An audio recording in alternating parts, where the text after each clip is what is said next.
Hey guys, my name is Ecklin. Currently I'm a brown belt in the Riva Shaolin and I've been training for about 8 years. What you're about to see is an experiment and a project that I'm happy to finally finish.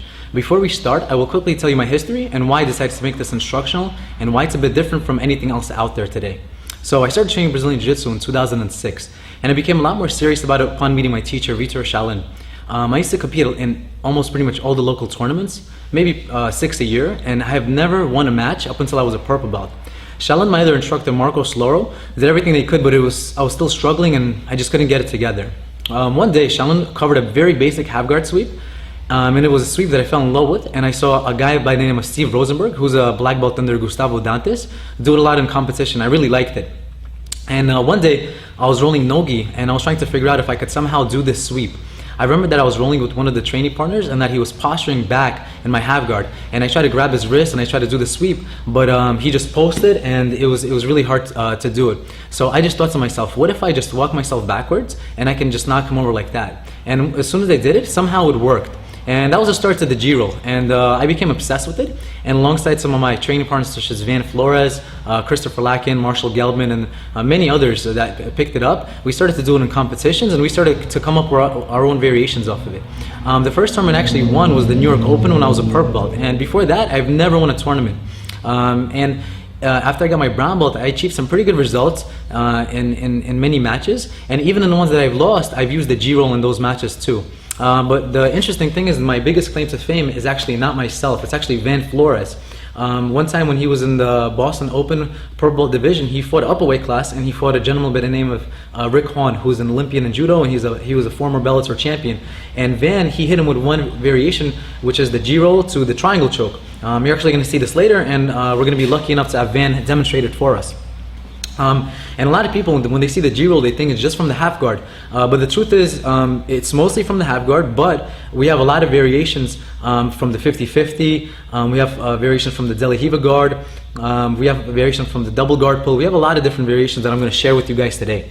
Okay. Anyway, while all this was going on, while I was doing the G-roll and some of my friends were doing it, everybody started to say, "Oh, Alex, you should videotape it. You know, you should make sure that nobody takes it from you, etc." And you know, for me, ever since I was a little kid, I had this like fantasy of having something secret and something that's my own that nobody can take. Actually, my favorite show when I was a kid was Dexter's Laboratory. So I was always dreaming to have like a big laboratory that nobody knows about, and the G-roll became that laboratory for me. But recently I thought about it a little bit, and if I want to become like a true martial artist, if I want to, you know, really elevate myself to the next level, I got to get out of my comfort zone. G-roll is so comfortable for me. It's pretty much all I do.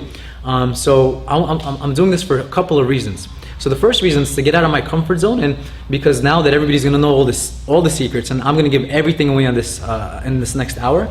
And the second reason is training is really expensive, guys. But I wanted to do this a little bit differently. I didn't want to like do marketing and make like a website and, you know, make people sign up for it, which is fine. You know, I just didn't want to do that.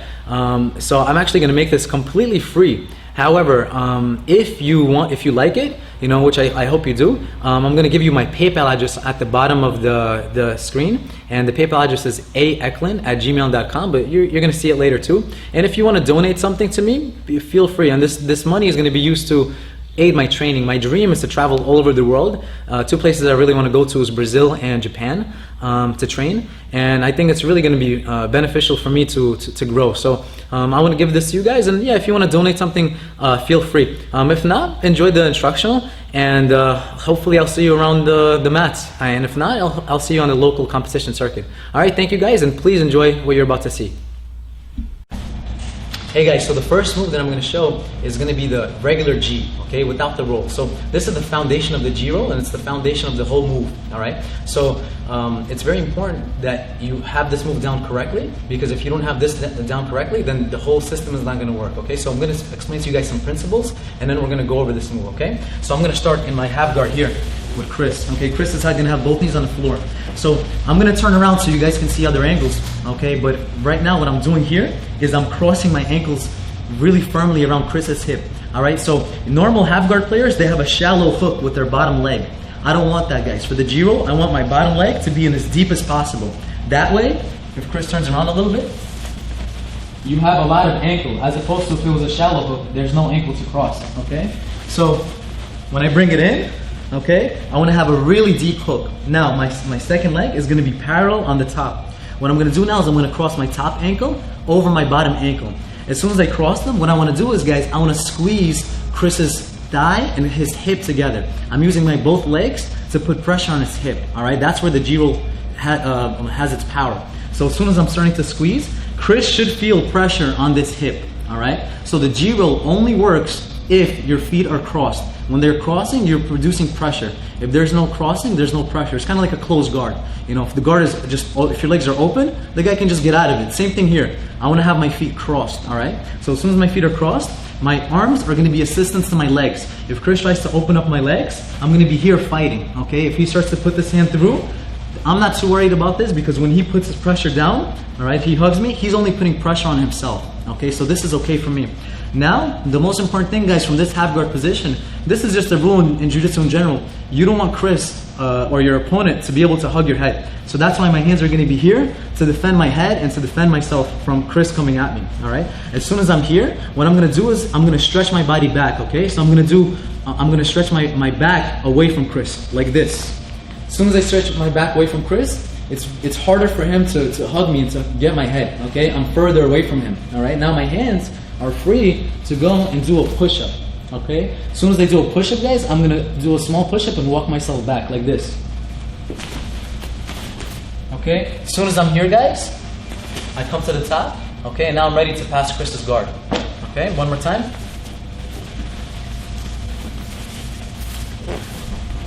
So here, very important that my feet are crossed and that the bottom hook is very deep, all right? Now, I'm really squeezing on Chris's hip.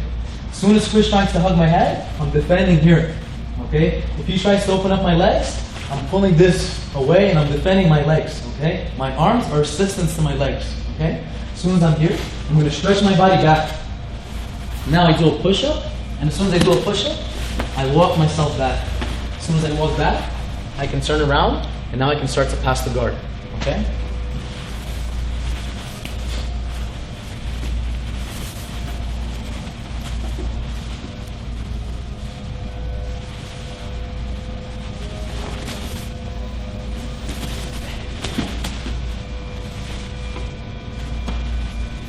So guys, this is the first move, okay? And this works very, very well. I've done this move on people that are much heavier than me, and the rule of thumb is this: the stronger your legs are, the stronger this position will be. So although I fight at 141, I'm pretty light. This position is actually even better for people that are bigger, okay? Some bigger guys that I showed this move to have really, really high success with just this move. You know, if you're really big, if you're 300 pounds, you can do this move, okay? You don't have to do some of the other fancier variations. But if you're smaller and you like berimbolos, you like 50-50, we're gonna get through all of that, okay? But this is the first move, and it's also, in my opinion, the most important move of the whole system, okay? And if you pick up anything from this DVD, I hope this is the first thing. Thank you, guys. Okay, guys, so now that you saw the first variation, as soon as you start to walk back, yes, people fall over. The reason people fall over is because they're sitting like this. So when you're putting pressure here, they start to fall, and then eventually, they wanna fall back.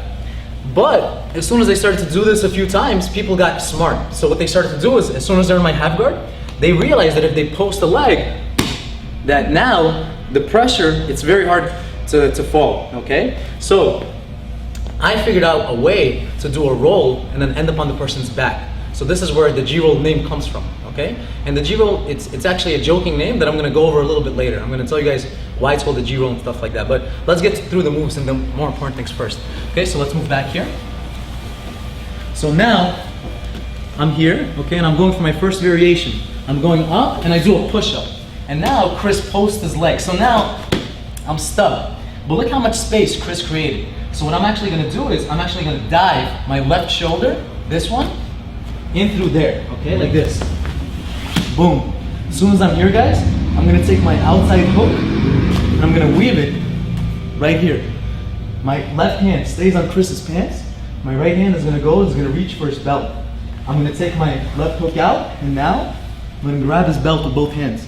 I'm gonna kick. As soon as I kick, I put my one hook, second hook, and I go for my seatbelt grip.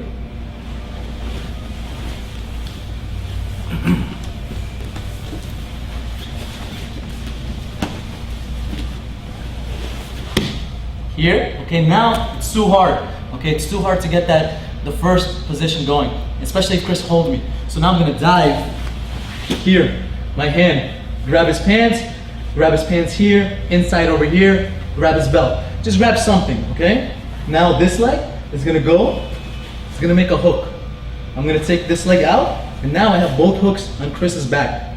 As soon as he's here, I'm gonna grab his belt, and now I'm gonna kick, put my hooks, my seatbelt grip to take his back, okay?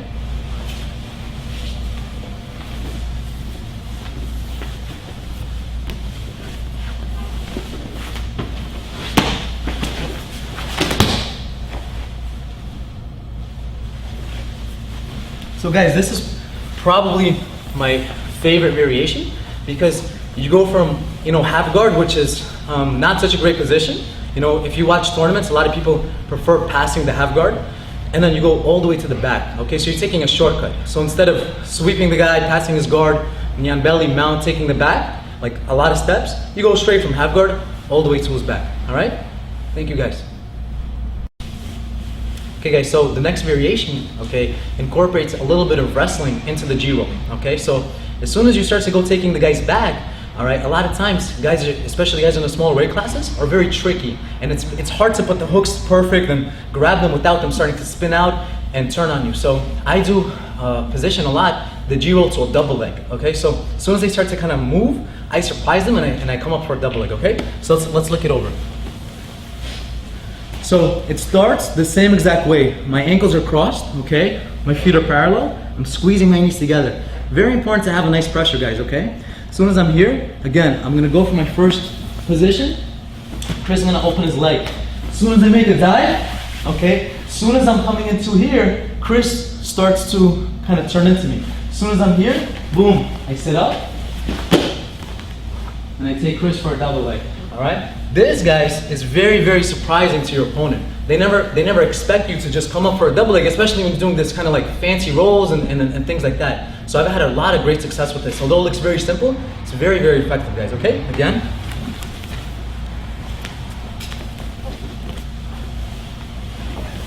I'm here, I make my roll, boom, I come up. And sometimes I only do the double leg even with one hand. And my second hand, I post, and I use my head to grab him.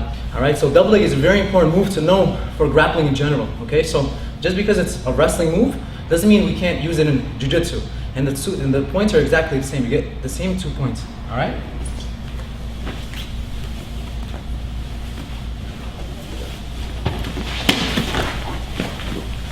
As soon as you fall, you have to watch the omoplata, of course. Okay, so if I get here, bring your elbow in, now I can look to pass Chris's guard and stuff like that, okay? Thank you guys. Okay guys, so one position that in my opinion is extremely powerful that I saw Walid Ismail do back in the day, and that's how I first found out about it. And then I saw Shaolin do it a lot, and Laura do a lot, is the clock choke.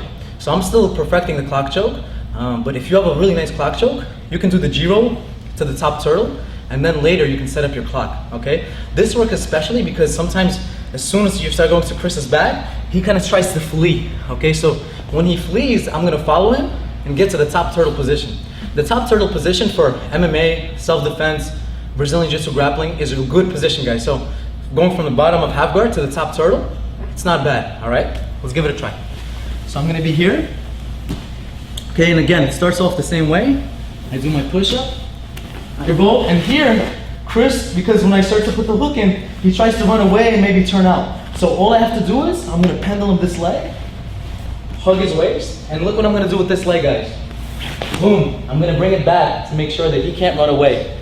As soon as he does that, I'm gonna take my other hand, hug around his waist, boom, and I'm gonna come in to the top turtle position here, okay?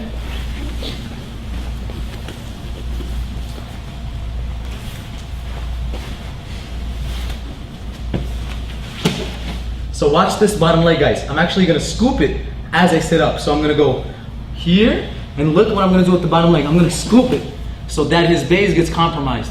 Now, I'm gonna start to ride on his back. I'm gonna take my hand, boom, get it over his hip.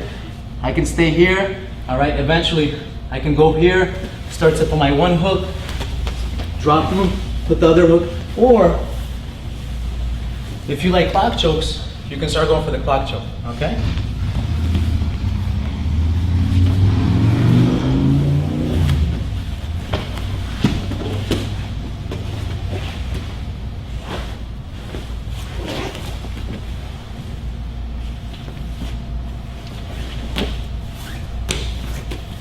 Okay? So it's important that for me, I can show this position to people that already have good pre-existing submissions, such as the clock choke, such as taking the back from the turtle. So this is a very nice thing for those kind of guys. Sometimes maybe your leg is, maybe you're 5'4" and 250 pounds. Does this mean you can't take the back from the G-roll because it's kind of hard for you to swim your leg in? No, go to the top turtle and you're gonna be pretty successful with that. The G-roll, guys, is for everybody. Anybody can do it, all right? Thank you. Okay, guys, the next position is a G-roll to the kimura. Okay, so although this instructional is on the G-roll, the kimura, in my opinion, is the most powerful submission in all of grappling and maybe in all of mixed martial arts. We've seen Kazushi Sakuraba, Fedor, a lot of guys use it very effectively. Shaolin used to love it in a lot of his fights, and even though Guerra got his arm broken with it, it's such a powerful move, guys, that's very underrated. So sometimes people say that it's, you know, it's very strength involved, which it can be, but it's also very technical, and you can use the kimura to sweep, to pass the guard, to take the back, turn it into an armbar. You can use it for a lot of other things, okay? Instead of just finishing with the kimura. So the way I do the kimura, guys, is a little bit different than some other people, and I'm gonna touch a little bit on it here, okay? So first, I'm just gonna show the principle of the kimura, which is very important also for the G-roll to kimura, okay? So the principles from the regular kimura that I like to do is the same that from the G-roll, and you need to incorporate, okay? So we're gonna be here. Okay, so if I'm in a half guard here, guys, if I grab Chris's wrist, all right, he's just gonna pull out of it, okay? This always used to happen. So the way it's taught is you grab the wrist, then you sit up, and then you hook it, and then you go here. This is the way it's taught, which is fine, but I am not a very strong guy, okay? Recently I started to work out a little bit more, but I'm still, you know, not that strong, all right? So now, as soon as I grab, Chris is gonna pull out, boom, and it's very annoying to deal with. So what I do is like this, so put the hand back.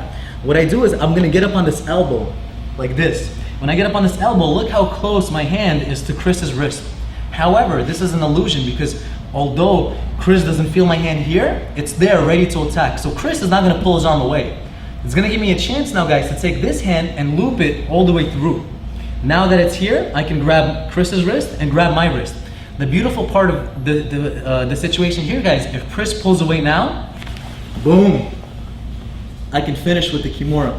So the principle is to do the kimura backwards.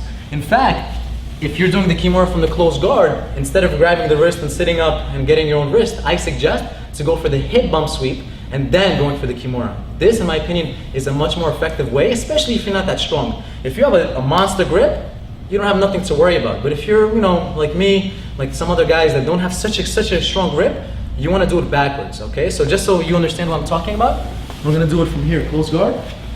You know, Chris's hands are on the floor. If I grab it, everybody pulls away, boom. So what I like to do is I sit up, and now I go here. The hand right here is ready to grab it at any moment. So if Chris now tries to pull it out, look what I do. I just guide it right behind his back, okay? But usually, it's gonna be impossible for Chris to pull this arm out. So now I have two options. I can go for my hip bump sweep, or you go for your kimura attack, okay? With that said, let's go for the G-roll into the kimura. Backwards, okay? So I'm gonna be here. Now, guys that are very strong, okay, just like the guy that fought Van, Rick Horn, they're gonna hug you, they're gonna double leg you from the top. So as soon as you start to go, they start to kind of hug you here. So look what you're gonna do, guys. You're gonna take this hand and you're gonna overhook Chris's elbow. Now, when you fall, Chris is right into the kimura position here. From here, guys, what I like to do is, I like to make a small hip escape, put in my butterfly hook. Now I can take this hook off, and even if Chris grabs something here, which he usually does, now I can come and get into here. And then from here, you can start to work, break it, armbar, or taking the back. So you have a lot of options, okay? You can, from the kimura, you can armbar, take the back, Okay, you can turn it into a triangle. There's so many different positions from it. I know there's some guys that put out DVDs on it. Amazing DVDs, guys. You can definitely check them out and learn a lot. Okay, but this DVD is not on the kimura, but I hope the principles stick with you too. So again, when I do the G-roll, I'm not gonna fall and grab the wrist. I'm gonna stay planted in my arm, and I'm gonna hook it with my arm that's closest to his body, my left arm. I grab his wrist, grab my own wrist, and I go. Okay.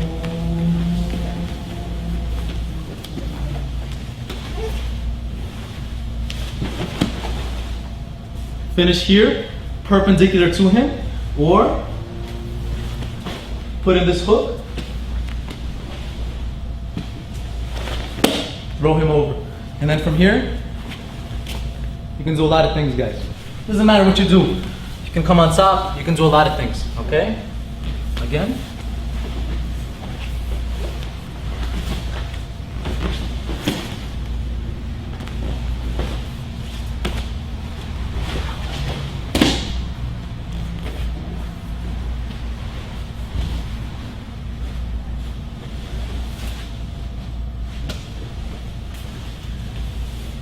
Okay, so I really love this, guys, because as soon as he's expecting a sweep, he hugs you, thinking that he's going to bring you back to the floor, thinking that he's going to squash you and then pass you guard. Little does he know, he left his hand in the cookie jar for too long. Boom, he gets caught with the kimura lock. Very, very, very strong submission, guys. Thank you very much.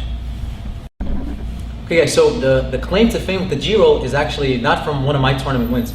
It's actually from one of Van Allen Flores' tournament wins. So the story goes like this. Van entered a tournament at Boston Open, and one of his first opponents was a gentleman named Rick Hahn. And I didn't really recognize him, neither did Van. And Van actually starts the match with like kind of grip fighting with him, and he didn't realize that this is an Olympian in judo, and he didn't realize this was a Bellator fighter either. We only realized that afterwards. So when Van was doing the G-roll on him, Rick Hahn is so strong, he just started to crush him. And also Van was fighting up a weight class, so Rick Hahn was even bigger than expected. Okay, so as soon as he started to hug, Van, being pretty strong too, he balanced himself on one arm and then he finished him with a triangle choke. Okay, this position I've never done myself. All right, because I do so many of the other positions, but it's such a nice position, and we're lucky enough to have Van demonstrate it today. Okay, so enjoy it, guys. Thank you. All right, guys. So first I start off in the G-roll position. Again, of course, always cross your feet, squeeze your knees. And as I was going for it, I did the same exact, most basic G-roll, which I love. That's the one that I like. I started doing the push-up. And he starts doing what Chris is doing right now, starting to hug me, holding my gi like this. So what I did was, I turned into him and I grabbed his neck like so. As I do this, I shoot my left knee, which is on his hip, inside here. As I throw my bottom leg right here by his neck. Okay, so from here, I fall. Boom. How this works is you can finish it really well because you can't posture as you're trying to maybe set up the G-roll to the triangle. Okay, so again, from this angle. So from here, leg locks, squeeze your knees. Again, blocking the arm, moving back, doing my push-up, and he starts pressuring me here. So I steady myself on one hand and I hold his neck.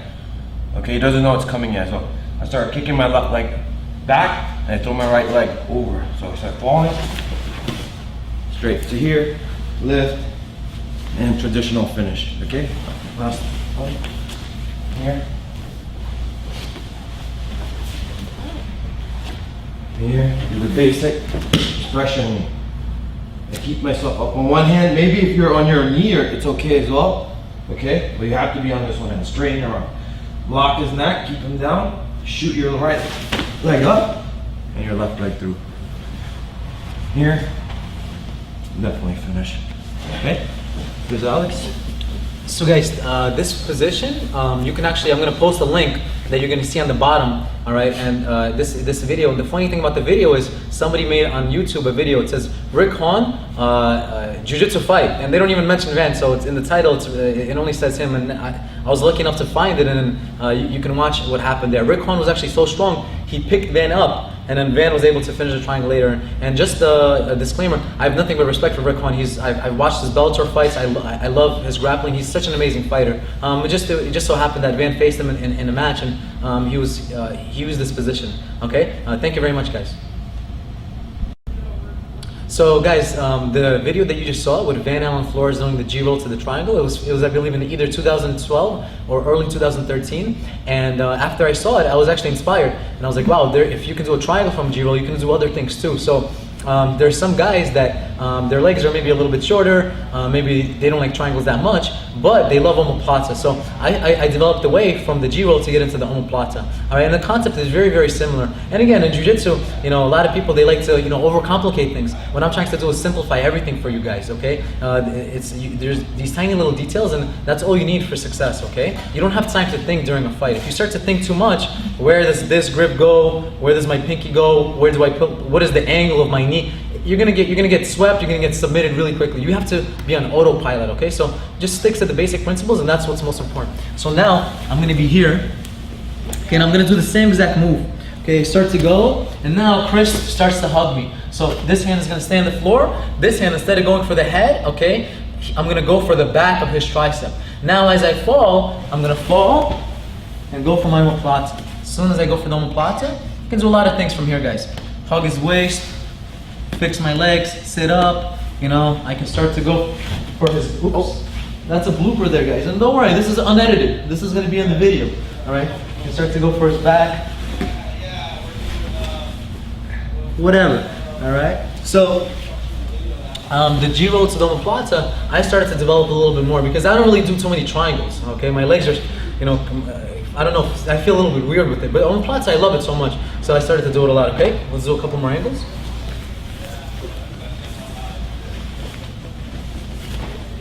Grab the tricep. As I fall, go for the omoplata. Here, you have an arm lock you can do here.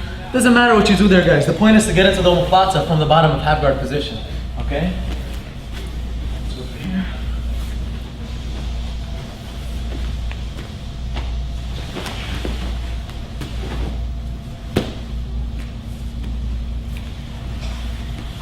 Okay, with that said, guys, this is not a normal DVD, okay?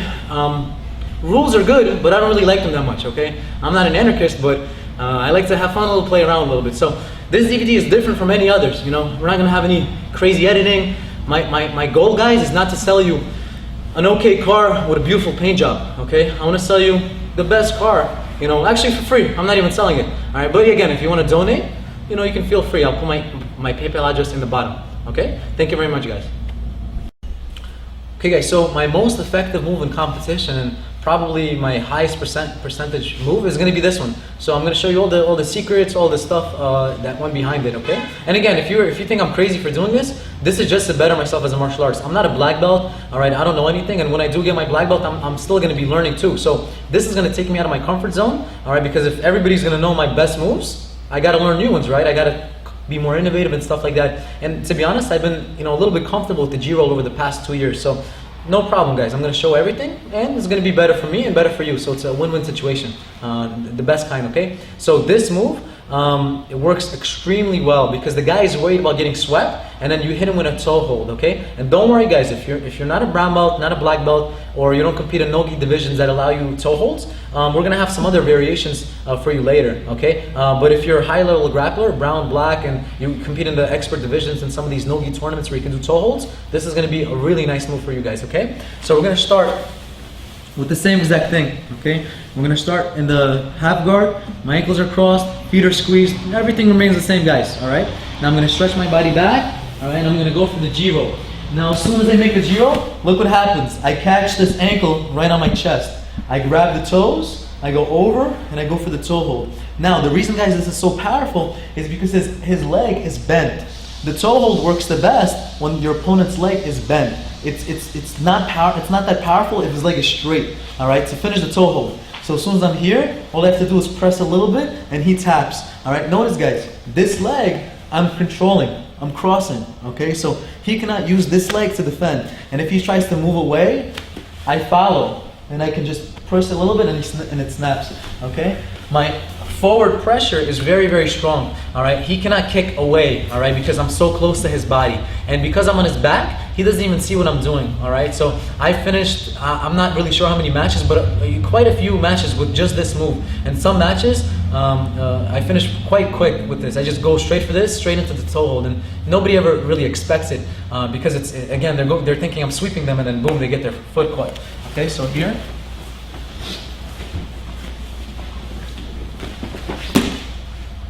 Boom.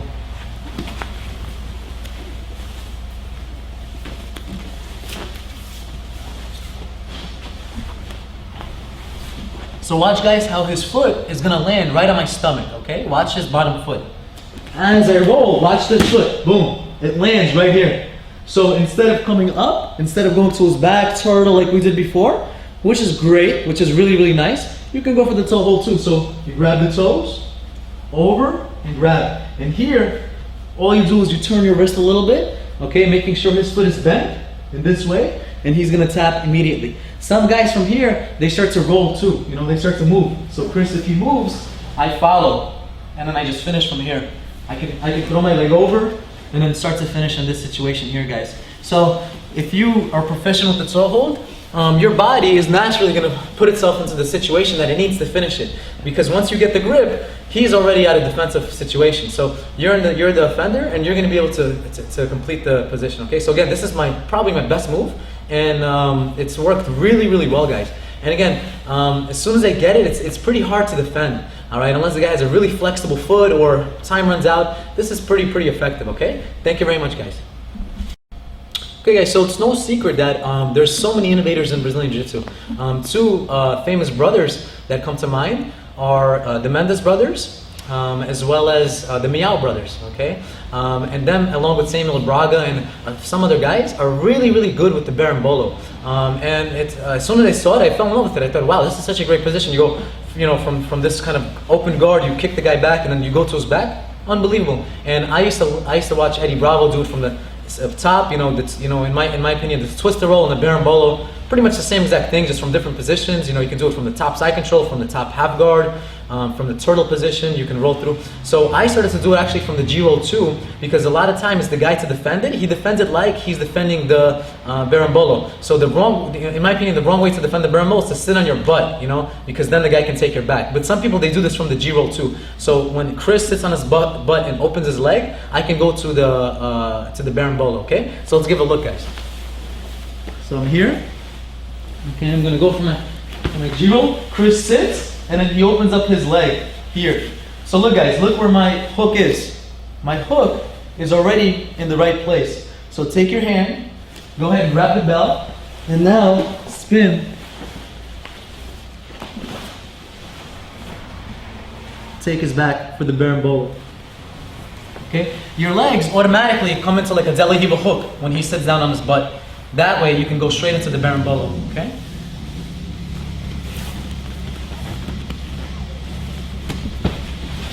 Here, grab it, and even if he's not sitting, guys, the principles remain the same. Take your foot, kick him down so he sits, invert, this leg across his stomach. Now, pull his pants, grab, pull, to finish the back take.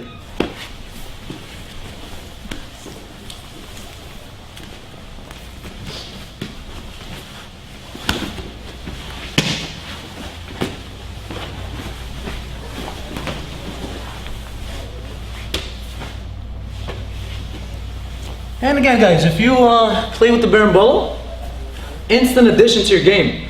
So the berimbolo, a lot of guys, what they do is they use spider guard. So they off balance you with spider guard, and as soon as you're getting swept, you open your leg. They put a De La Riva hook in, they make you sit down, and they take your back.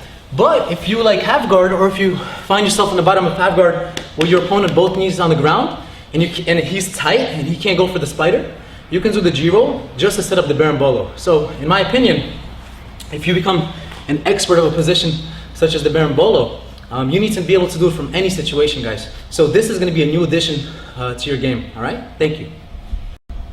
Okay, guys, so the next position is going to be the G-roll to the knee bar. Okay, so knee bar is a really, really strong move that, in my opinion, is a little bit underrated in Brazilian Jiu-Jitsu. So There's some sambo guys that are really strong with this position, and they surprised some grapplers with this, and like local grapplers quests and stuff like that I've seen. So in my opinion, it's underrated, and the reason is there's not that many setups for it, right? So you can set it up from the top of half guard, sometimes from the bottom of open guard when the guy stands up, you go for it and stuff like that. But you can actually do it from the G-roll too. So the more variations for a certain position, the better. So let's look at how I'm going to do this from the G-roll, okay?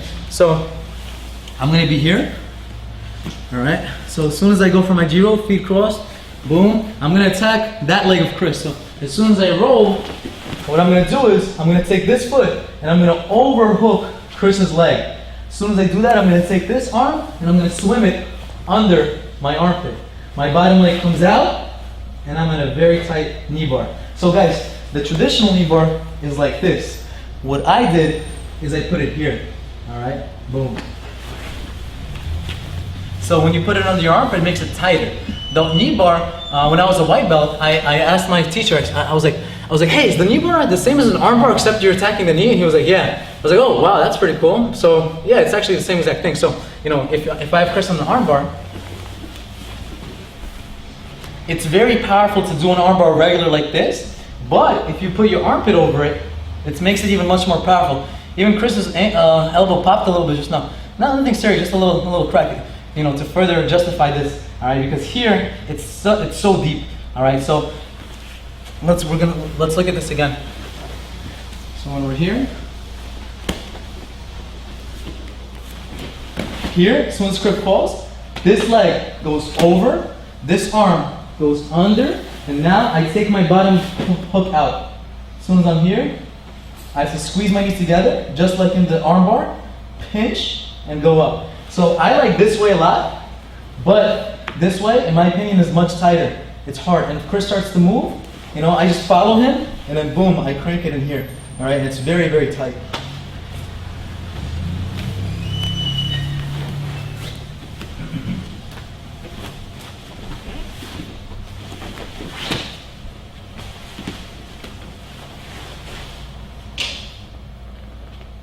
Boom, hips up. Okay guys, so if you like knee bars, boom, you got a new option from the G-roll, all right? So again, my goal is to give you existing grapplers new ways to do things that you're already good at, okay? So I'm not gonna show you exactly how to finish the knee bar and stuff like that. If you know it, you know it, all right? The important thing is to find a new setup, because the more new ways that you can find the position that you already like, the more of a dangerous grappler you're going to become. All right? Thank you very much, guys. Okay, guys. So as soon as I started to learn more about passing the guard, which is such an important thing in Brazilian Jiu Jitsu, I started to do more leg drags and stuff like that. So later I figured out, as soon as I did the first G, I would land on the top of the guy's half guard. Now I was like, oh man, I got to pass the guy's guard, which is okay, but it can be a little bit annoying if he G rolls you back. All right. So what I started to do is, in the transition, before he falls back, I would do a leg drag on him, to finish. So it's a very simple, but it changed everything for me because I landed right on the top side control, ready to attack or take his back and go for all my stuff. All right. So you can do the G-roll straight into the side control in this way. Okay. So it's going to be the very first position. All right. So I'm going to go for the first position. Here I go, and now Chris falls over. Right here, guys, okay? Instead of just coming onto my knees, I'm gonna take this hand, I'm gonna dive it, and I'm gonna clear my hook, all right? My leg that's inside, Chris, turn around, please. As soon as it was here, I cleared it too. So I clear it, and boom, you come into the leg drag position.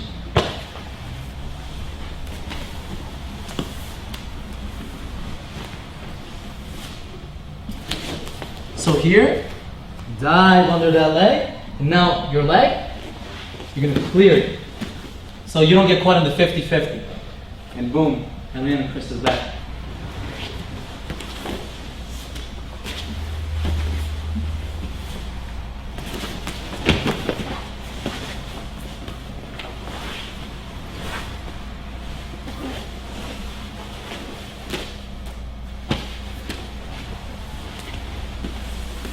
Okay, so again guys, the G-roll, I've been doing it for, I believe, ever since like early 2009 or maybe late 2008. I've been doing it for quite some time. So I started to really develop new things from the old things. You know, the old things are great and they work really, really well, but I started to develop new little tricks from them. All right, and guess what? The first thing works really amazing too. But you know, if you like the leg drag, bam, you can land right into it from the original G. All right, thank you guys. Okay guys, so the next position we're going to see, it's a little bit of an old school position. It used to be popular a couple years ago. It's still pretty popular today, and it's the deep half guard. So the deep half guard, I like it a lot. There's some people that, such as the Mendez brothers, they say they don't like it too much to use it in their own games. But I think it's pretty strong. Bernardo Faria is really good at it. You know, he sweeps a lot of people. You just can't get crushed there. You got to watch out for the kimura. So there's a few things there that are going on. But you know, if you really like it, you can do the G roll to the deep half. So this actually was Sergio De Silva's little creation. So he told me that he loves the deep half so much, and he would always shoot in for the deep half when the person kind of pressures forward into you. Okay, and again, the deep half, I don't suggest just to hang around there and stay there all day. Yeah, you can get choked and stuff like that, but it's just like any other position. You know, it has its pluses and minuses, but if you like it already, let's give it a try. Okay, so we're gonna start again from the same exact G roll, you know, here.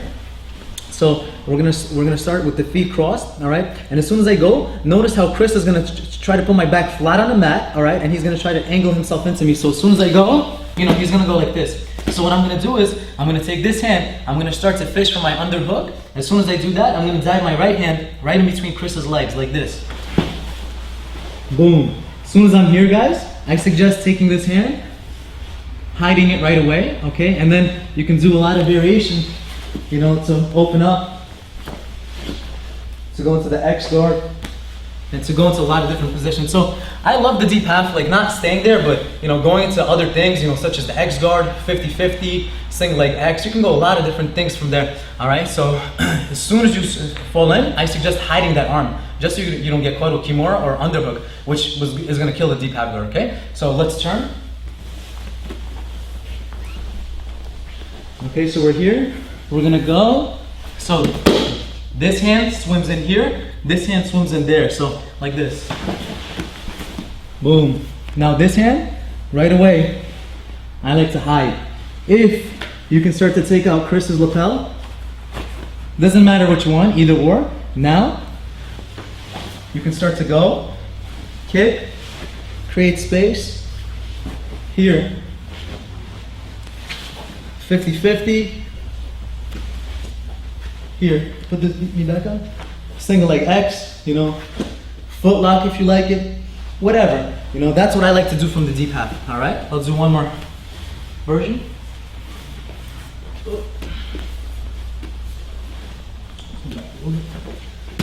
Here.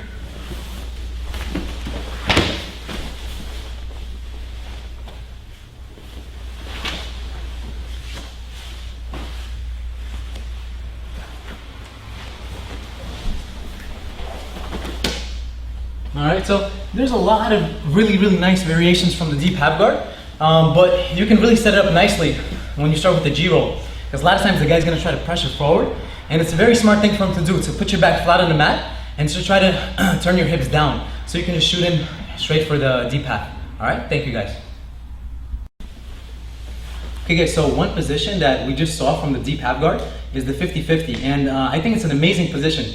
Some people say that you stall in there and stuff like that, which it can be like, it can definitely be like that, but you can also have a lot of different options from there. So a lot of times what I see in tournaments happen is as soon as somebody sweeps from the 50-50, they hug the guy and they stay on the top and they're really tight and there's 30 seconds left and the guy in the bottom struggles to sweep back. But you can actually G-roll from the 50-50 and it puts a lot of pressure on the guy's hip and it pretty much forces him to fall down, and either he gives up his back, he gives up the sweep, or you can also leg lock him from there too. Okay, so let's say I'm on the bottom, okay, and Chris puts his leg. So first of all guys, for the 50-50, I want Chris's leg across my body, okay? I don't want his leg on the same side, because if it's on the same side, Chris can leg drag me, you know? So as soon as Chris's leg is here, bring your hips up, drag this across. Anybody that's good with the 50-50, I'm sure you guys know a lot of different people, they always do this, they put it across on the side. So now, notice where my knees are pointed. My knees are both pointed up.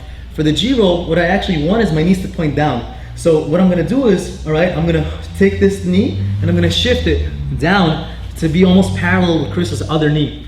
Now what I'm gonna do is I'm gonna cross my ankles and I'm gonna make my legs really tight here. So it looks almost like a half guard that I have on Chris's leg here, okay? And a lot of times Chris is gonna be, putting his weight on me, pressuring me. And now guys, I'm gonna turn around and I'm gonna do my G-roll.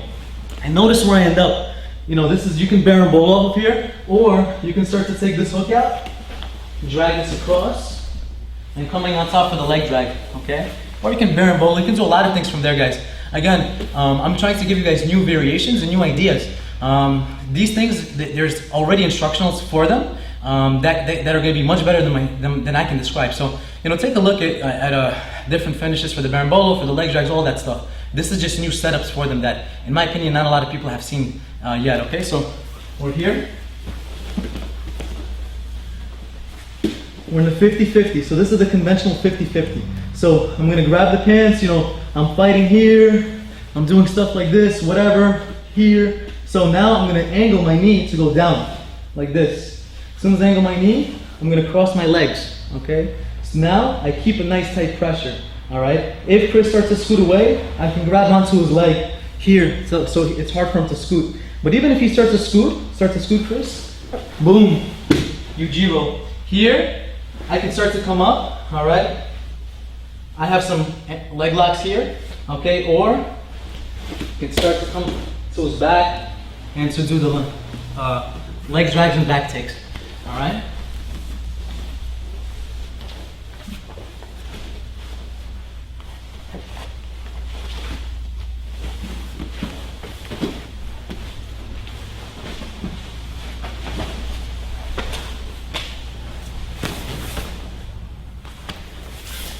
Okay, so this is just one simple variation of back take that if you've been playing around with these positions for a while, it's bread and butter to you, all right? But from the 50-50, when you angle your legs down, it puts a tremendous amount of pressure on his knee and on his hip, all right? So that when you start to turn, it buckles him and he's forced to fall, all right? And we're gonna see some other things from this situation later if he grabs you and stuff like that, okay? Thank you, guys.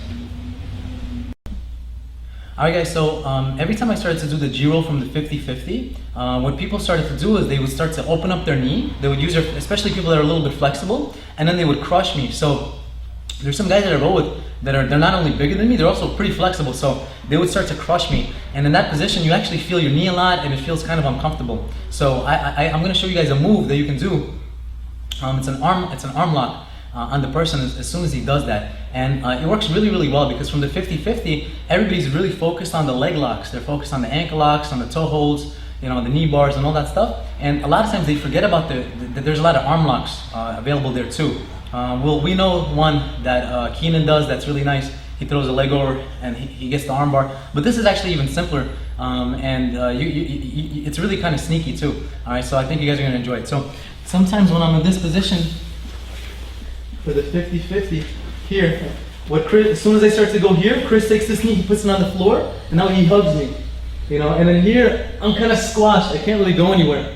So as soon as he does this, I'm going to take my hand, I'm going to frame on his face, and I'm going to push him back a little bit. I need his wrist to go right between my ear and my shoulder. As soon as his wrist is between my ear and my shoulder, I'm going to pretend as if I'm playing a violin, guys, okay? Nobody plays violin like this, they play violin like this. So I'm gonna really squeeze here. Now I'm gonna make a fist, all right? I'm gonna grab my own fist like this. I can make a gable grip, whatever grip you're comfortable. Some people even take 2 palms down like this. And I'm gonna turn Chris's elbow down and boom, I'm gonna snap it for a quick submission, okay? So here, again, he was hugging me. I push his face away and boom, right here. And what I love about this, guys, is everybody always tries to pull out. So now I'm gonna do the kimura, just like we talked about earlier. We're going to do the kimura backwards. So from the arm lock, if me and Chris turn, as soon as I'm doing the arm lock, Chris starts to turn, this hand comes over, I grab the wrist, I grab my own wrist. And now I finish Chris here. And a lot of times Chris is going to give up the sweep, and I'm just going to follow him, and I can start finishing him from here. My leg looks like it's caught in here, all right, but I have his arm under attack, all right? As long as your knee feels okay, you can stay here. If your knee feels uncomfortable, what you can do is you can feed Chris's gi over his wrist, judo style like this, And now you can start to take your leg out and then pass to the side, all right? So one more time. We're in the 50-50, all right? This especially, guys, a little bigger than you, flexible knee, and they can crush you. So he opens and he starts to go, boom. A lot of times, guys, I catch it before he hugs me, all right? So I just catch it straight from here. And if not, again, I turn it into a kimura. But if Chris hugs me, here, I'm gonna take this hand, I'm gonna place it on his face, I'm gonna start to frame him away. Now, this hand is gonna go dig right here, make my ear touch my shoulder, and here, I finish him with a very quick arm lock. And if he starts to pull away, then I go for my first move here. So when he starts to escape and pull away, I have an opportunity to go for my first position here. So I really enjoyed this, and I've been catching quite a few people with it just because, you know, they kind of, you know, forget that their arms can be under attack in this situation too. You know, they're always worried so much about their legs, and the arms are there, right there also, all right? So in this instance, the guy's really tied up. He can't really twist and turn anywhere because you really lock his legs when you do the G-roll type of 50-50. All right, thank you very much, guys. Okay guys, so one person that I always looked up to in my training, who actually took me under his wing and mentored me for the first few years of my jiu-jitsu career, was a guy by the name of Marshall Gelman. So he's sitting behind me to my right. So Marshall, he was a blue belt and I was a white belt. He was always ahead of me, and he would always be showing me things. He would be linking me to things to watch on YouTube. He would always be trying to tell me about new positions that he's playing around with, and I would always look up to him in that sense. And what happened was, me and him, we traveled, we took seminars together, we trained everywhere together. We were always, you know, side by side. We were kind of like the Jewish Meow brothers. And then what happened was, he decided to pursue his career in medicine. So me and him, we both joined Shaolin's Academy, and we were training, you know, twice a day, almost every day. Then he decided he's gonna, you know, pursue a little bit of a different route, but he never stopped training. He was still training every day. He's training for pretty much almost 10 years already, if not 10 years. And so he was there for the G-roll from the beginning up until where it is right now. And the interesting thing is, as soon as he saw it, right away he started to kind of brainstorm, and he created a really, really nice position off of it. And the reason I really like it is because you don't have to cross your ankles for this position, guys. Plus, right now it's June of 2014, and a very, very famous position right now is the worm guard. So that's what everybody's doing. Everybody's doing the worm guard, and everybody's trying to take out the lapels and pass with the lapels. But you know, we've been doing this for a while, not in the same way as the worm guard, but in a similar way. And by the way, I love the worm guard too. But this is just a little bit simpler. Even, you know, you don't have to pass it all the way through, and you just trap the guy's arm and you're gonna go. So without further ado, Dr. Marshall Gelman, he just got his doctorate finally. He's gonna do the next position. Okay, thank you guys.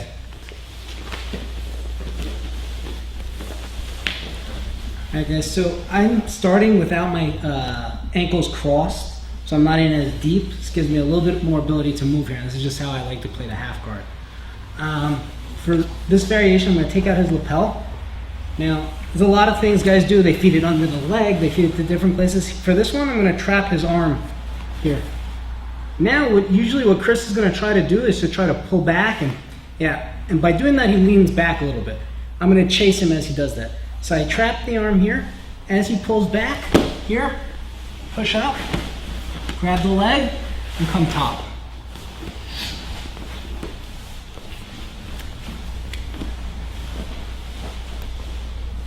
Again, starting here, feet are just crossed at the toes. Take the lapel out, over the arm, trap his arm. As he goes to pull out the arm, and chase, come up.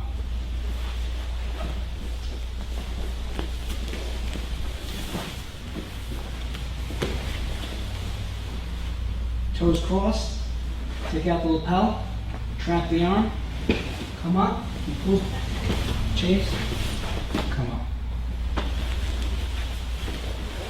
Thanks. Okay guys, so this is an amazing variation, and Marshall's been hitting it a lot.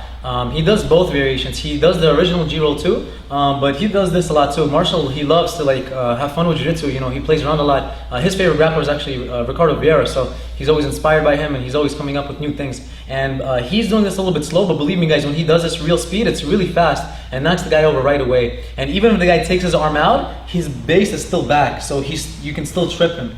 Okay, so thank you very much to Dr. Marshall Gelman for this variation, and let's see what's next. Thank you guys.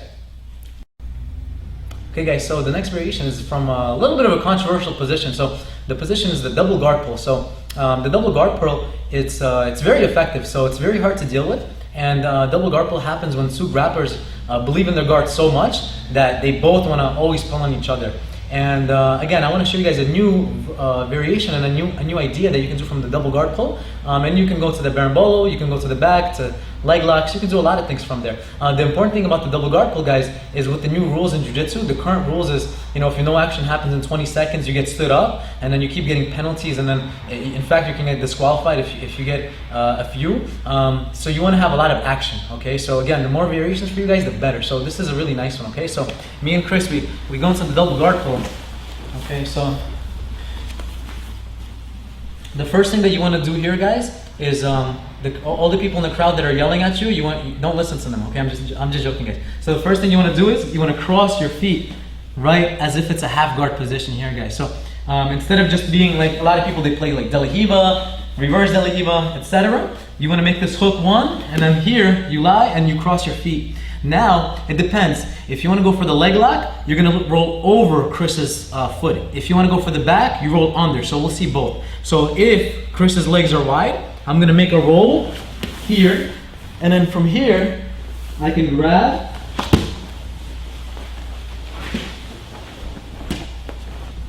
and berimbolo. Okay? Or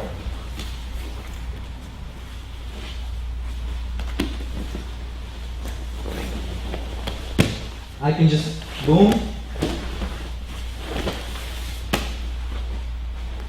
come on top for some simple back takes.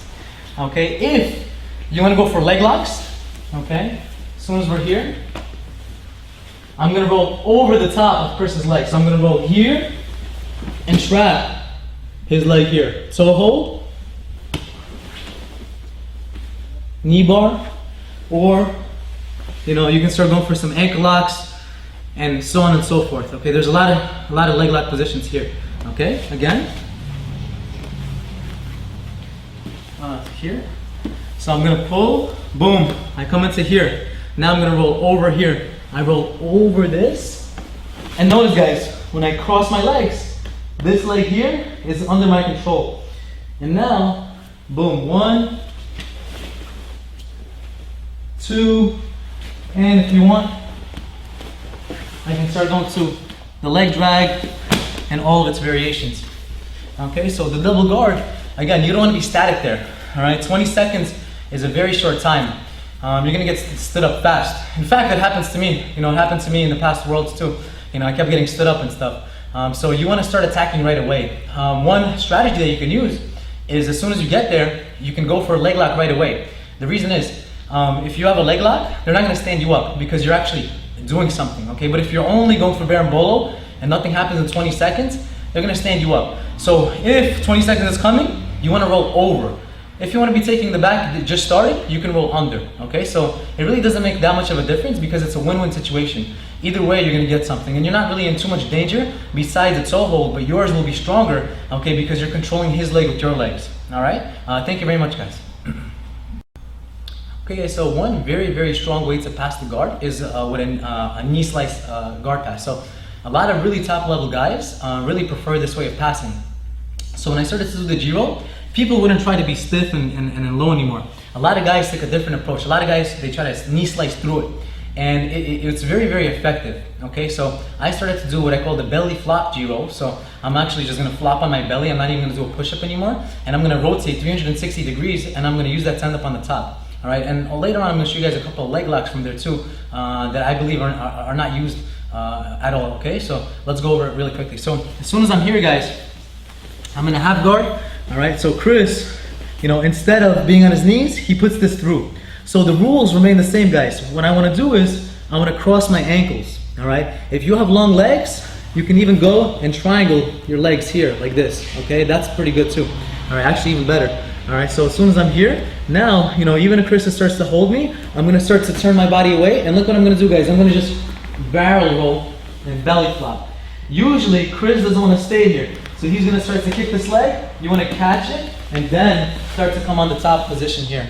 All right? So while you catch the leg, this prevents Chris from standing up. And because he can't stand up, he can't stay on the top. So it forces him to sit down, and I beat him to the punch. So I sit up with him. All right? Again.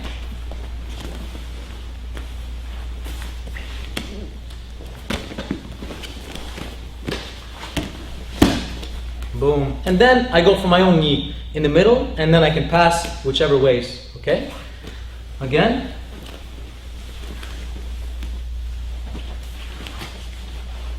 Here. Notice, guys. Here, if you can triangle, triangle. But make sure you do not lose your top knee. Your top knee has to stay in front of Chris. You cannot do it from here. Here, Chris is going to pass. So I need to be in front of his hip. So if he tries to pressure into me, this is in his way, okay? Be careful, guys, that he doesn't take his hand and he goes like this. If he does that, you can start to sit up and go for arm drags, okay? So he's here. Now I'm gonna belly flop away and I turn. At this moment, I trap the leg. Guys, if you can pass it on the outside while you're sitting up, this is even better. You land in the leg drag. But it doesn't always happen because sometimes the guy kicks his leg over like a huge windmill and it's hard to kind of see where his leg is. All right, but as long as you catch that leg, when you come on the top, you turn it into almost like an ankle pick, sort of, because you're grabbing the pants. And as soon as you sit up, boom, easy 2 points. All right, so a lot of people think that by driving the knee through, they actually pass the G-roll. But they can if they do everything perfect, but usually that's never the case. So usually you can take advantage of their mistake by being too greedy, and then you can belly flop and get on the top position. All right, thank you guys. Okay guys, so the next position is going to be this, what we just saw. It's going to be the belly flop G-roll when the person tries to bring their knee through. Except we're going to finish with a little bit of a twist on the traditional ankle lock. And this is 100% IBJJF legal. And if you don't play by IBJJF rules, you're automatically going to see heel hooks and other submissions that you can get there too. Marshall is amazing at leg locks, and I wanted him to demonstrate it because he has a few pointers, guys, that are going to be really nice for you to finish the ankle lock, okay? So he's going to take over, okay? Thank you, guys.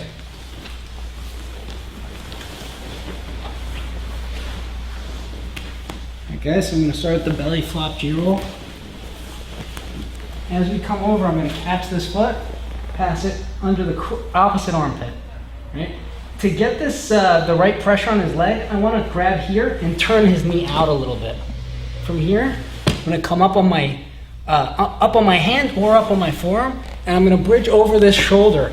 Now, it's important. A lot of guys try to grab this, and they get the grip a little bit late. And they're cranking at the calf here, and it's very hard to finish on most people. What you want to do is to make sure that your wrist and the sharp bone right here comes as close as you can to his heel. So I want to slide here, here. Now I'm going to look up and over the shoulder and bridge. And you can get a pretty fast tap from here. Or if you have to, you can turn around onto the side.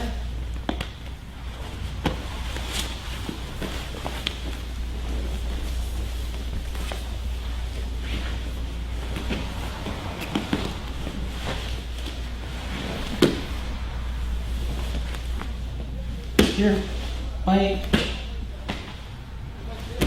or over this way works well.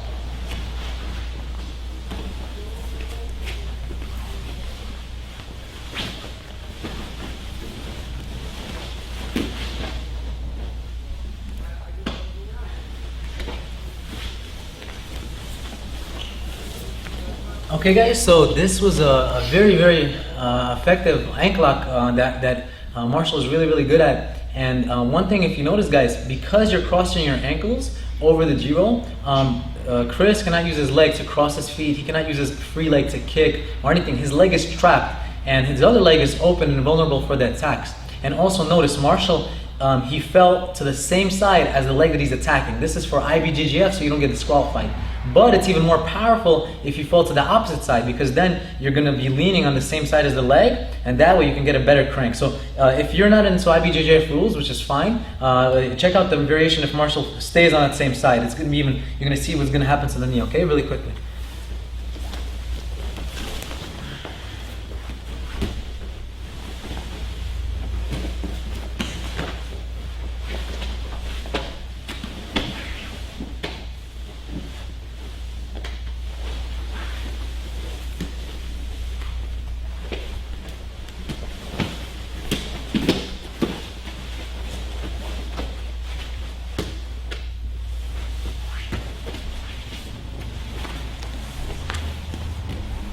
Okay, thank you guys. So again, there's many different rules and many different ideas, and you can use this in different rule sets. Not just IBJJF. If you compete where these rules are not applied by, it's even stronger. You can even get a little crank on the knee because the knee is now in a bench shape. Okay, and there's nothing to protect the knee because his other leg is being blocked. Okay, thank you guys very much. Okay guys, so from the belly flop Jiro, you can surprise him with a toe hold on the same side leg that you're trapping in between your legs. So pretty much all the leg locks and toe holds from the bottom of half guard and bottom of this position come when I attack Chris's opposite leg, his far leg. You underhook and you go for a knee bar, for toe holds, even just like we did, very recently. Okay, but now I'm gonna surprise him. Okay, and this is really fast submission, and you have all 4 of your limbs locked onto his ankle. So if you do it quick enough, it's really powerful. So I just ask you guys to be very cautious with this because you don't want to hurt any of your training partners if you're training with them. Because it comes on really quickly and the person's not expecting it because all their weight is on that foot, so maybe they don't have time to tap. Okay, so just be very careful. It's a very dangerous variation. Okay, so let's look it over, guys.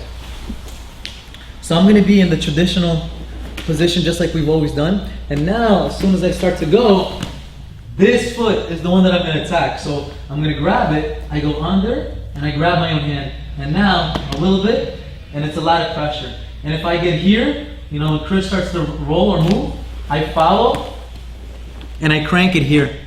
All right, and here, because my leg is over his leg, it's putting a lot of pressure on his ankle. So if I chase it and I bring his toes down, like as if I'm driving a motorcycle, all the ligaments here get stretched and it's a lot of pain here. Okay, I myself got my foot pop in the no-gi Pan Ams from this, and I still have like a little bit of swelling over here from more than a year ago already. So it's really powerful. Okay, let's look it over again. So we're here, we're doing the belly flop, boom, I catch it. So I like doing it monkey grip, monkey grip here, and I grab right here by the toes, not too high, not by the heel, right by the toes, and now I go under, and I grab my own foot, and then boom, I'm doing like this, okay?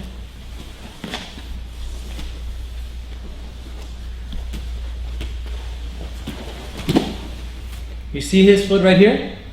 Grab it, under, boom, pop. You take it really quick. And here, if he starts to go, again, you can take his back and do all that stuff, all the variations that you've seen already. But this is a really surprise attack. And again, try to do it very slowly because the person might not have enough time to tap. Because again, they're not thinking that you're going to be attacking that same side leg that you're trapping. It's a little bit unconventional in that sense. All right, thank you guys. Okay guys, so in the beginning of my jiu-jitsu career, I used to watch a lot of like American-based smaller guys such as Mike Fowler, Jeff Glover, Simpson Go, who actually just got to train with recently, and there's so many guys to name, but those are some of my favorites that I used to watch, alongside of the Leo Vera, Ricardo Vera, Shaolins, all these top level Brazilian guys. I used to watch a lot of these American guys, and again, smaller in size.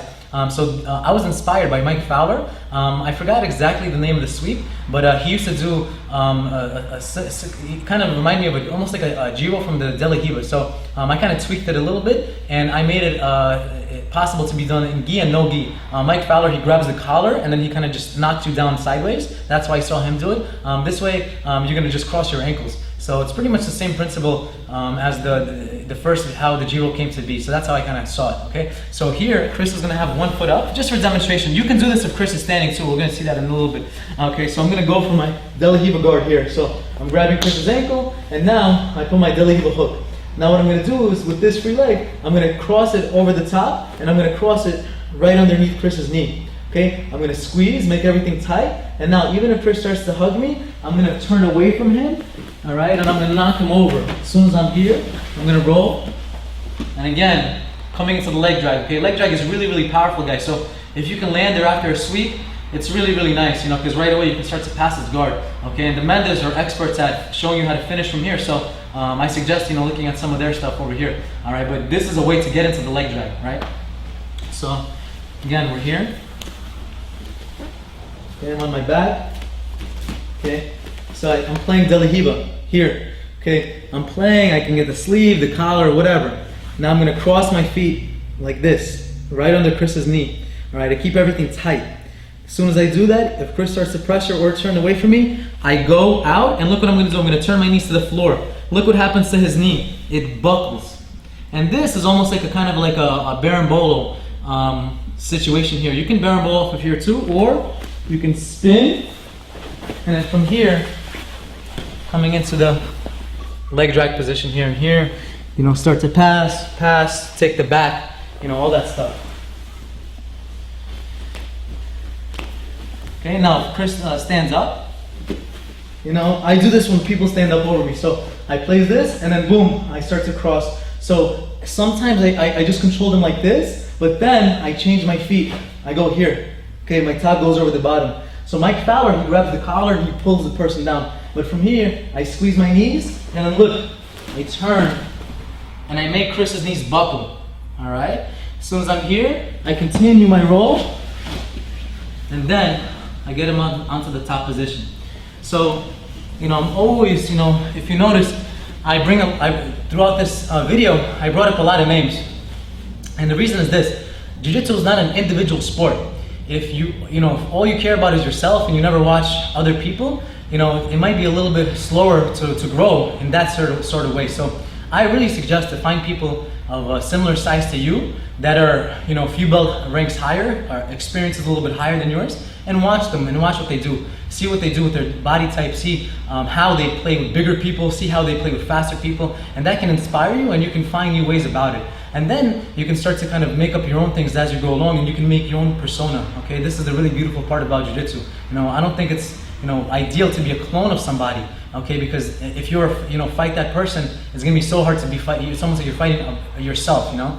So it's nice to kind of create your own image, you know, and you can create your own image through your own moves. All right, so, you know, I was using the G-roll with it. Again, you know, I don't think it's the best idea for somebody to become just a G-roll expert and that's all they do, but I think the G-roll can be added to your game as we saw from all of these different positions, okay? So this is, guys, is the last variation, and it's the G-roll from the De La Riva guard. We jokingly call this the Vanimal style G, okay? So it's kind of like animal style fries.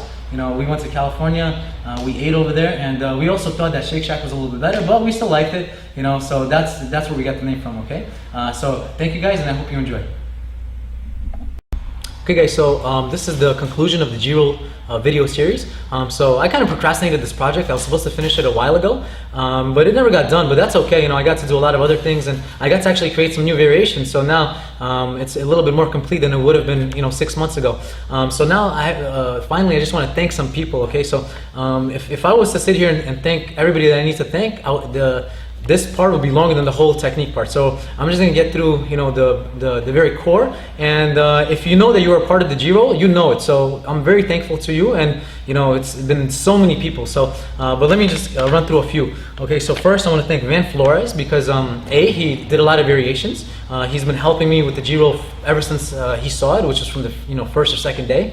Plus he was filming this for me too, and he came all the way to Long Island from New Jersey to help me film this, okay? And it's not an easy task, okay? So thank you to Van, first of all.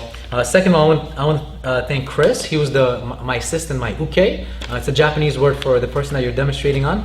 And some people were confused and thought that Chris got promoted in the middle of the video. It's not true. Chris just forgot his belt. You know, sometimes he's a little bit forgetful. So he's actually a brown belt in the Shaolin, and a very good one at that. And he was wearing a pro belt before just because he forgot his belt. Okay, and also it took us 2 tries. It took us 2 days to record this video. We just thought we were going to get it done in 1 day, but it was just such a big task, so we couldn't get it done in 1 day. So that's why we had to do a couple of different filmings for it. Okay. I also want to thank Dr. Marshall Gelman, you know, for being with me from the beginning of my jiu-jitsu journey, and also for all his variations. You know, he's taught me a lot. You know, a lot of little things that I even probably don't realize that he taught me. I'm doing today. A lot of the kimura stuff, a lot of leg leg lock stuff. You know, there's a ton of other things too that I can't come to my head right now, but he's helped me a lot. Okay, I want to thank Gus Larea. He's been a very close friend of mine since the beginning. We got our purple belts together. You know, we've been training for a really a long time together. And although we don't train often, you know, we train like I haven't trained with him probably in the past year. You know, we're always in touch, and he's one of the few people that I'm still very close with. So he let us use the school. And to film this, and we're really grateful for that. You know, thank you very much to Gus. And his school is Larea Mixed Martial Arts. So it's in East Rockaway, Long Island, and I really recommend it. You know, he's a really good teacher. He's been doing martial arts his whole life. You know, he has a black belt in karate. He's a high-level purple belt in jiu-jitsu. He's been doing boxing, kickboxing for years. So I really recommend him. Okay, I want to thank Guy Tak from VHTS. Guy is one of my sponsors. I wear his uniform here. Chris wears his uniform. Marshall wears his uniform. We really like his uniform because it's not like it's not really like in your face. You know, it has a lot of subtle little things, and there's a little bit of humor involved in it. So we kind of have like a dry sense of humor, and you know, kind of fits the personality. So I really like it. I want to thank Peak Performance because I started working out there about a year ago, and they've been great to me. So thank you to them. Of course, I want to thank my teachers, Vitor Shalom Ribeiro and Marcos Aurelio Galvao Pereira. You know, very long name, but both, you know, amazing instructors, and you know, they've been really supportive. You know, it's very easy in my opinion for an instructor to just be like, oh, that'll never work, or what are you doing? Why don't you just do this? You know, and kind of be like a little bit closed-minded. But they've been actually the opposite. They've been like pushing me, and they've been really supportive of this position, and you know, they've been really helping me to like be innovative with it. So I really thank them for it. You know, maybe if I was in somewhere else, and maybe the people would have, you know, not really supported it, and then I would have just given up on it. You know, so I think it's important also to find instructors that really, you know, see and push you. Okay. I want to thank all my training partners. There's too many to name. All the people that trust me, like students. There's a guy named Mitch. He was the first person to ever take a private with me, and he was the first person I ever showed the G-roll to, like in a like a student way. And he's been doing it really well with it for a few years. You know, nobody really even knows him. He just trains in the school, doesn't even compete that much, but he's been hitting the G-roll for a few years already, and he knows a lot of these variations, and he's very successful with it. There's a lot of guys like him too. He just came to mind because he was the first one. I want to thank the G System. So it's thegsystem.com for being one of my sponsors. I want to thank my family because they've been like really supportive. I actually graduated with a management and finance degree from college, and then I didn't really use it. I just started to kind of like, you know, pursue my martial arts journey. You know, I saw like an Instagram picture, and it said like, take your, you know, forget your briefcase, take your gi, and go on your journey or something like that. And I kind of did that, and you know, it's hard life, you know, because I pay out of my pocket for everything, for the travel, for the expenses. Not just me, every martial artist, all the guys I train with, we pay ourselves for the tickets to go to California. When we go, the work, you know, we don't get, you know, paid for this work. You know, we're missing work, we're missing our loved ones, all this, so it's pretty expensive, you know. So I want to thank my family.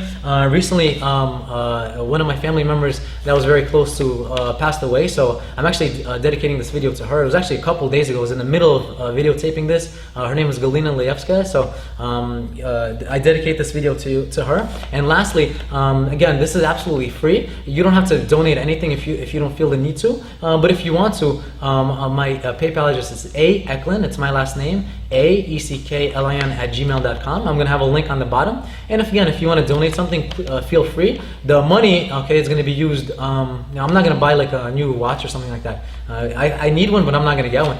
It's gonna be used for training, traveling, food, you know, because I really like to eat. And the food is going to be for jiu-jitsu, just to, you know, just to make sure we're on the same page, and just anything martial arts related. You know, I want to be doing seminars. I've gone to seminars with a lot of the top guys, you know, where I picked up a lot of the stuff from, and everything adds up, you know. It's pretty expensive. Again, I hope you guys enjoy this, and this project, I'm interested to see where it comes.